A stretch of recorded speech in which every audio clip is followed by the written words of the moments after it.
Okay na, ipasok na lang dalawa guys na battery.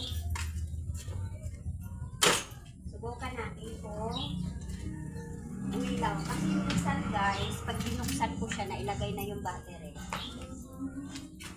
Hindi siya naiilaw. Kumbaga siguro hindi maganda pagkalagay sa pagsaksa.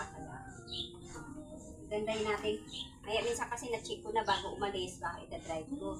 Ayun, hindi pala maayos pagkasaksak yung saksakan niya. Subukan natin kung okay siya.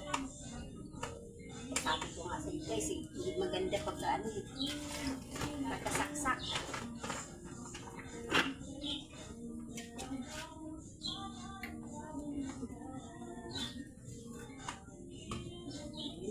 Okay na guys.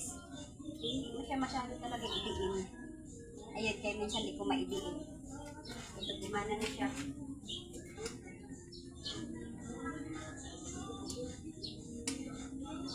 Okay, thank you for watching guys. Salamat. Mwah, chup chup, bye bye.